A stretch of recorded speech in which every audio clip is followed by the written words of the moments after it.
오늘은 미워하되 긍휼히 여기라 라는 제목으로 하나님의 말씀을 함께 나누겠습니다.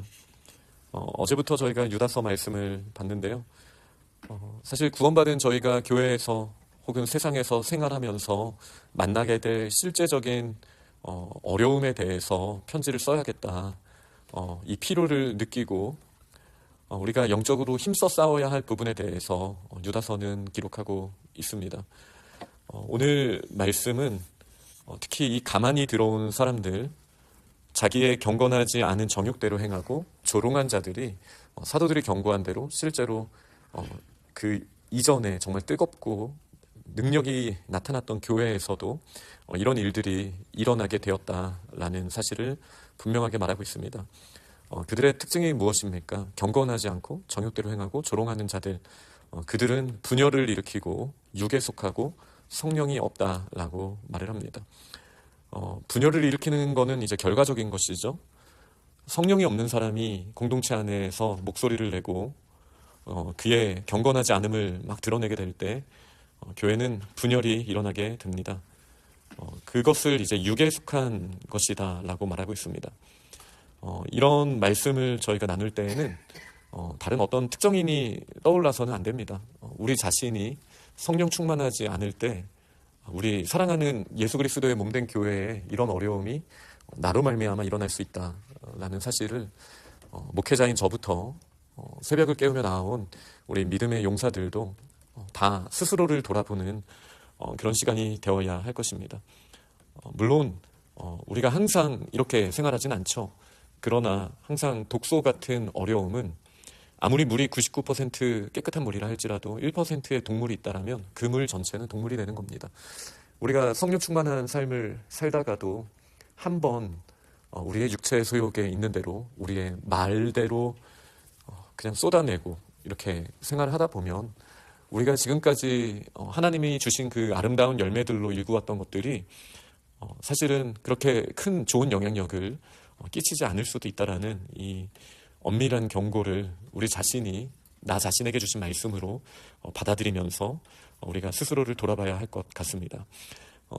그러면서 이제 권면을 합니다. 사랑하는 자들아, 오늘 벌써 두 번째 나오는 표현이죠. 너희는 지극히 거룩한 믿음 위에 자신을 세워라. 우리가 세워야 할 것은 무엇입니까? 우리의 탐심이나 어떤 우리의 그냥 생각대로 막 내뱉어지는 말들, 세상의 어떤 흐름, 아니면 분열시키는 자들의 말을 통한 우리의 마음의 요동침, 이런 것이 아니라 지극히 거룩한 믿음 위에 우리는 견고히 서야 합니다. 보통 이렇게 믿음 위에 서서라는 말을 쓸 때는 보통은 하나님의 말씀 위에 서라, 아니면 예수 그리스도라는 우리의 모퉁이돌, 기초, 견고한 반석 위에 우리 자신을 세워가야 한다라는 의미로 우리가 받아들여야 합니다. 교회에는 우리가 쉽게 오해하고 또 어려운 일들 그리고 다양한 목소리들이 나올 수 있지만 그때 우리가 어떤 선택을 하느냐에 따라서 우리도 분열을 일으키고 성령이 없는 자처럼 행동할 수도 있지만 그러나 그때 가장 먼저 우리가 생각해야 되는 것은 우리가 말씀 위에 견고하게 서야 한다라는 이 유다의 초청에 우리는 반응해야 합니다. 그러면서 성령으로 기도해야 한다라고 말을 합니다. 성령으로 기도해야 하는 것의 반대말은 육에 속한 것, 정욕대로 행하는 것, 조롱하는 것이라고 오늘 본문의 맥락에서는 이야기할 수 있겠습니다. 우리의 기도는 어떤 제목으로, 어떤 기도 제목으로 우리는 구하고 있습니까? 세상의 것이 최우선순위에 있다라면 어쩌면 우리는 육으로 기도하는 것일 수도 있겠죠. 성령으로 기도하는 것의 가장 중요한 표지 중에 하나는 우리가 더 거룩해지기를, 예수 그리스도를 닮아가기를 구하면서 이 땅에서 필요한 부분들도 함께 구하며 나아가는 것, 이것도 주시는 것에 대한 믿음, 그것이 우리가 성령으로 구하는 태도일 것입니다. 다른 어떤 세상의 열매보다 우리가 그리스도를 닮아가고 또 성령의 내주하심을 날마다 누리며 또 승리할 수 있기를 우리가 구할 수 있어야겠습니다. 그러면서 이제 다음으로 초청하는 것은 하나님의 사랑 안에서 자신을 지키라라는 것입니다. 사실 오늘 본문에 보면 21절은 지키라 라는 표현을 하지만 24절을 보면 하나님을 어떻게 묘사합니까? 능히 너희를 보호하시는 분, 다시 말해 우리를 지켜주시는 분이라는 거예요.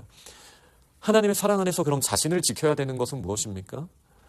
우리는 우리의 마음을 하나님의 사랑, 특별히 그리스도의 십자가 사랑 안에서 우리의 마음을 지키는 일을 먼저 해야 합니다. 그러면 우리가 염려하는 다른 모든 것들은 하나님께서 보호하시는 일이 있는 거예요. 그런데 우리는 하나님의 은혜를 구한다라고 하면서 사실 우리의 마음을 지키지 못하고 하나님이 기뻐하시지 않는 방법, 여기 보면 하나님의 사랑 안에서 지키라고 하는데 사랑보다 어떤 똑같이 원래 이 악이나 죄는 전염성을 가지고 있어서 누군가가 날카로운 눈빛으로 보면은 반응하는 저희도 날카로운 눈빛이 되는 것은 당연한 일 아니겠습니까? 그런데 우리가 그리스도인인데 세상의 당연함에 똑같이 이럴 수밖에 없다라고 반응해서는 안 된다라는 것이죠. 하나님의 사랑 안에서 나를 지키는 것이 무엇일까? 누군가 조롱하고 또 경건하지 않은 모습으로 정욕대로 하는데 어제 말씀에 따르면 미가엘조차도 사탄에게 그냥 비방하는 판결을 사탄에게 직접 내리지 않고 다만 주께서 너를 꾸짖으시기를 원한다라는 그 태도를 갖췄던 것처럼 우리가 직접 악에게 악으로 대했을 때 과연 우리의 모습은 하나님이 기뻐하시는 모습으로 지켜질 수 있습니까? 그리스도의 사랑을 기대하고 그 사랑을 누린 자들은 그 사랑 안에서 우리의 마음을, 우리 자신을 지켜야 합니다. 악으로부터 우리가 전염되는 것이 아니라 하나님의 사랑으로 늘 충만하게 해달라고 우리는 그렇게 구하며 나아가야 합니다. 그렇다면 24절 말씀처럼 능히 너희를 보호하사 거침이 없게 하시고, 너무 멋진 표현들이 유다서에 있더라고요. 어제 본문에도 그랬지만 너희로 그 영광 앞에 흠이 없이 기쁨으로 서게 하실 이. 지금의 모습과 다른 것 같죠. 지금은 보호받지 못하고 다 뭔가 가로막혀 있으며 그리고 흠이 많은 나의 모습이 자꾸 드러나고 기쁨보다는 분노와 절망이 그리고 그렇게 넘어져 있고 쓰러져 있는 모습으로 내 자신이 보이는 것처럼 보이지만 하나님께서는 이미 이 약속을 우리에게 허락하셨고 반드시 마지막 때 예수 그리스도께서 오시는 때에 이 약속을 이루어주시는 분이라는 사실을 우리는 반드시 보게 될 것입니다. 그러면서 이제 오늘 제목을 제가 미워하되 긍휼히 여기라 라고 정했는데요. 이 말씀은 22절, 23절의 내용이죠. 의심하는 자들을 긍휼히 여기라 라고 말을 합니다. 우리가 아무리 선으로 하나님의 나라 일들을 하려고 하더라도 하나님은 아실지라도 어떻게 세상 사람들이 다 알겠습니까?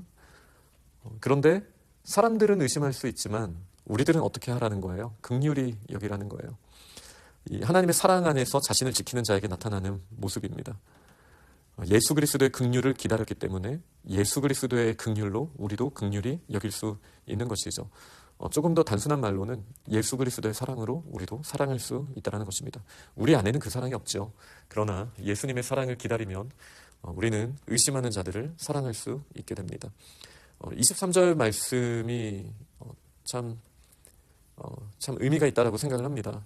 어떤 자를 불에서 끌어내어 구원하라. 또 어떤 자를 그 육체로 더럽힌 옷까지도 미워하되 두려움으로 긍휼히 여기라. 여기서 이제 제목을 삼은 건데요. 미워하되 긍휼히 여기라. 지금 두 가지 장면이 있습니다. 어떤 사람이 불 가운데 있는데요. 그 사람을 내버려 둘 거냐라는 거예요. 불에서 구원해야 한다라는 거예요. 그런데 어떤 사람을 더럽히는 옷이 있어요. 그 사람이 입고 있는, 그 사람이 좋아하는 옷이 있어요. 그 옷은 미워하라는 거예요. 그렇지만 그 사람을 미워해서는 안 된다라는 거죠. 두려움으로 긍휼히 여기라. 사랑하라는 것이죠. 이것에 대해서 칼빈은 이런 말을 했습니다. 우리는 사람을 멸망시키지 않으면서 죄를 죽여야 한다. 어떤 사람이 죄 가운데 있잖아요. 그래서 이제 원래 건강한 장로교회에는 이제 7이라는 제도가 있습니다. 어떤 사람이 공적으로 잘못하잖아요. 그러면은 헌법에 따라서 이제 그 의결 기간이 7일을 합니다. 이 7일을 하는 것의 원래 의미는 무엇입니까? 죄를 미워하고 죄에서 벗어날 수 있는 기회를 준다라는 거예요. 그러나 이제 한국 장로교회 정서상으로는 이 7일을 한다라는 거는 나를 무시해? 교회 떠나라는 거네? 이런 의미로 받아들이게 되는 거거든요. 보통 예를 들어 7일이라는 게 이런 거예요. 공동체 앞에서 죄를 짓잖아요. 그러면 6개월 정도 수찬 정지를 내립니다. 그러면 하나님의 성찬에 참여할 수 있는 자격을 박탈하는 거예요.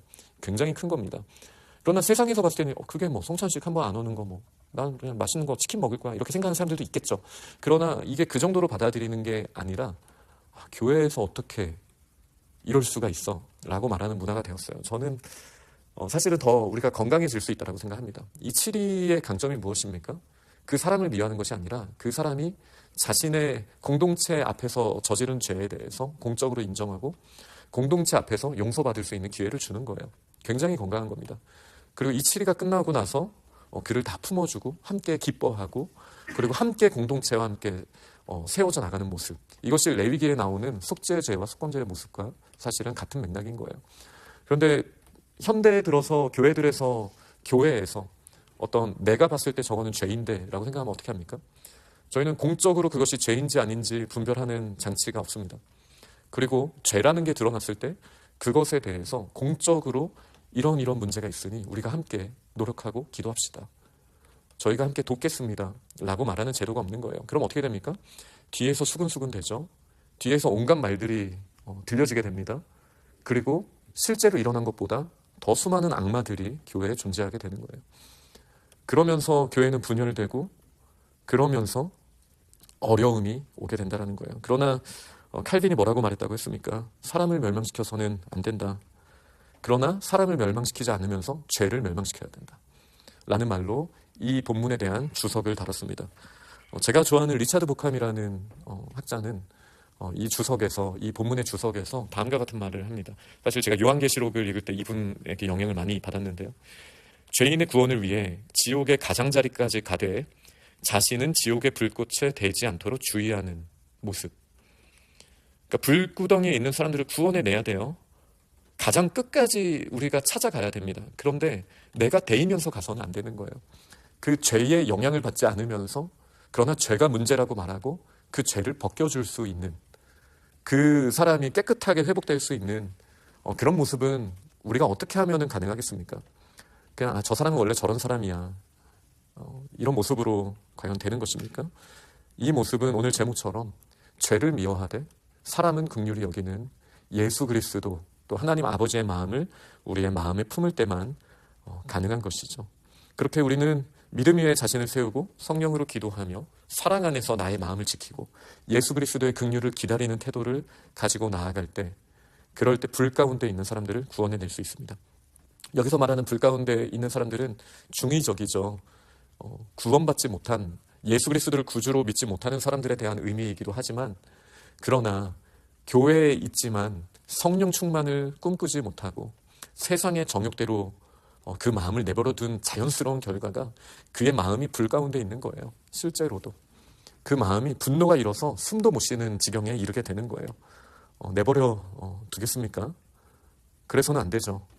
그 악은, 죄는 미워하지만 거기에서부터 사람을 구원하기 위하여 우리는 가장자리까지 나아가야 할 것입니다.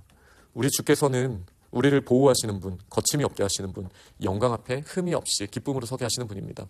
이건 사실 스가랴 3장의 맥락이 있는 것이죠. 대제사장 여호수아가 더러운 옷을 입고 있었지만 하나님께서 이제 깨끗한 옷으로 갈아입혀 주시는 그 모습, 이미 예수 그리스도의 십자가 은혜로 말미암아 우리에게 허락된 축복임을 믿으시기 바랍니다. 이렇게 하나님의 영광 가운데 우리의 마음을 지키고 하나님 앞에 믿음으로 나아가는 것, 나의 마음을 지키는 것에서부터 하나님의 나라는 시작됩니다.